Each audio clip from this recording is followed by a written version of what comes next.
स्वागत। आज बात करते हैं क्रेडिट स्कोर की। ये 3 अंकों वाला नंबर है ना? हाँ। ये लोन से लेकर क्रेडिट कार्ड तक हमारी फाइनेंशियल जिंदगी के कई दरवाजे खोलता है या बंद भी कर देता है। लगता तो है बड़ा सीधा सा नंबर पर। हाँ, पर कहानी थोड़ी उलझी हुई है इसके पीछे की। बिल्कुल, और आज हम इसी उलझी हुई कहानी को थोड़ा सुलझाने की कोशिश करेंगे। हमने जो देखा है उसमें विशेषज्ञों की राय हैं, आम लोगों के अपने अनुभव हैं और कुछ आधिकारिक दिशा निर्देश भी हैं। अच्छा, मकसद यह है कि समझें कि भाई एक अच्छा क्रेडिट स्कोर बनाने और उसे बनाए रखने के लिए सच में क्या जरूरी है। सही है। तो शुरू करते हैं बिल्कुल बेसिक से। ये क्रेडिट स्कोर आखिर है क्या भला, और इतना मायने क्यों रखता है ये? देखिए, आसान भाषा में कहें तो ये आपकी वित्तीय साख का एक तरह का रिपोर्ट कार्ड है। 300 से 900 के बीच का एक स्कोर होता है। हाँ। भारत में CIBI, Experian, Equifax, CRIF, High Mark, ये एजेंसी ऐसे कैलकुलेट करती हैं।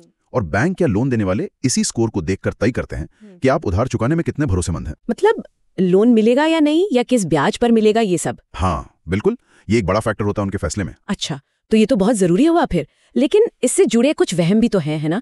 मैंने सुना है कि अपना स्कोर बार बार चेक करने से वो कम हो जाता है। सच है क्या? नहीं, ये काम एक गलतफहमी है वो। जब आप खुद अपना स्कोर चेक करते हैं, जिसे सॉफ्ट इंक्वायरी कहते हैं, अच्छा, तो उसका स्कोर पर कोई असर नहीं पड़ता, आप कर सकते हैं चेक। लेकिन हाँ, जब कोई बैंक या लोन कंपनी आपकी अर्जी पर स्कोर चेक करती है, लोन अप्लाई करते वक्त, हाँ, लोन या कार्ड अप्लाई करते वक्त, वो हार्ड इंक्वायरी होती है।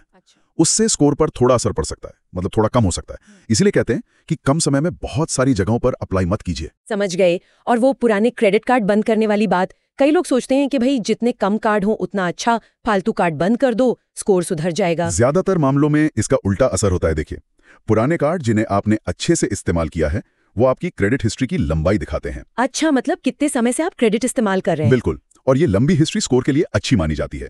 अब अगर आप पुराना अच्छा चल रहा कार्ड बंद कर देंगे तो आपकी औसत क्रेडिट हिस्ट्री की लंबाई कम हो सकती है और उससे स्कोर गिर सकता है। हाँ, उससे स्कोर गिर सकता है। तो ऐसा जरूरी नहीं कि कम कार्ड मतलब बेहतर स्कोर। हाँ, अगर कोई कार्ड बिल्कुल इस्तेमाल नहीं हो रहा या उसकी फीस ज्यादा है तो वो अलग बात है, पर सोच समझ कर फैसला लेना चाहिए। ठीक है, मतलब पुराने सही से इस्तेमाल हो रहे कार्ड को शायद चलने देना बेहतर है। तो फिर अच्छे स्कोर के लिए वो सुनहरे नियम क्या हैं? मतलब सबसे जरूरी बातें। सबसे जरूरी नियम, अपने सारे बिल, सारी EMI बिल्कुल टाइम पर चुकाएं।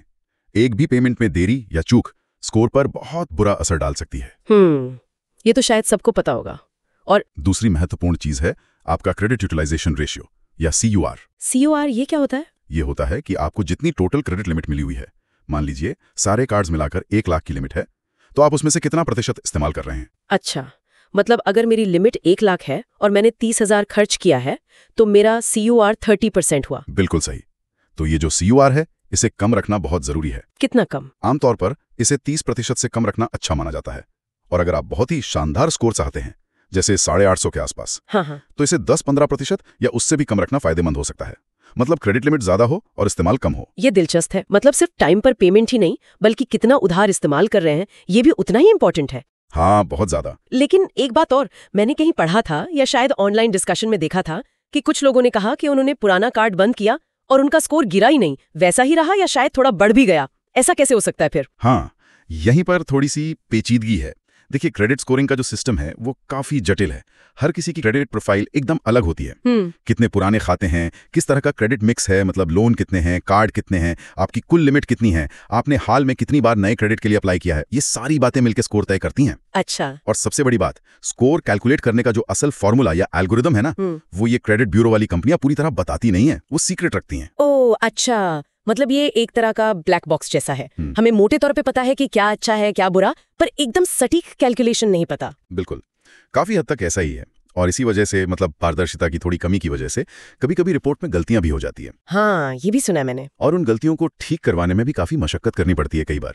तो इसीलिए अलग अलग लोगों के अनुभव थोड़े अलग हो सकते हैं, लेकिन फिर भी जो आम नियम है, टाइम पर पेमेंट, कम CUR, पुरानी अच्छी हिस्ट्री, वो ज्यादातर लोगों के लिए काम करते ही हैं। ठीक है, तो अगर सिस्टम इतना कॉम्प्लेक्स है और थोड़ा अपारदर्शी भी, तो एक आम इंसान इसे कैसे संभाले?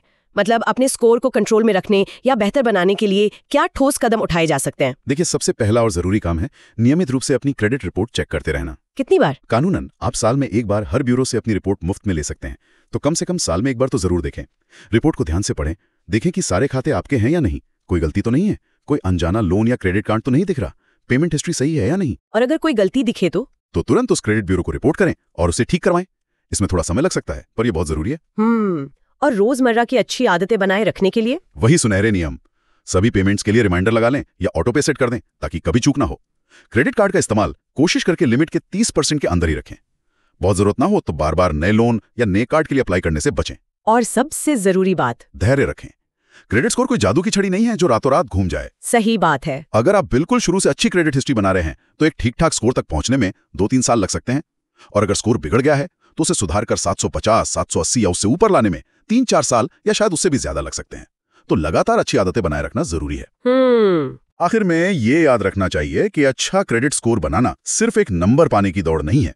ये असल में अच्छी वित्तीय आदतों और अनुशासन का एक प्रमाण है। बिल्कुल। और भले ही ये स्कोरिंग की प्रक्रिया पूरी तरह से खुली किताब न हो, हमें सारे राज न पता हो, फिर भी समय पर भुगतान और क्रेडिट का समझदारी से इस्तेमाल करके हम काफी हद तक इसे अपने नियंत्रण में रख सकते हैं। ये जानना कि सिस्टम पूरी तरह पारदर्शी नहीं है, ये बात थोड़ी सोचने पर मजबूर करती है ना?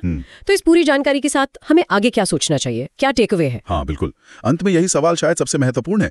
जब उन्हें पता है कि स्कोर तय करने की प्रक्रिया इतनी जटिल है, इसमें थोड़ी अपारदर्शिता है और गलतियों की भी गुंजाइश बनी रहती है, तो क्या हमें इन 3 अंकों को अपने वित्तीय भविष्य पर इतना ज्यादा अधिकार देना चाहिए? इस पर सोचना जरूरी है।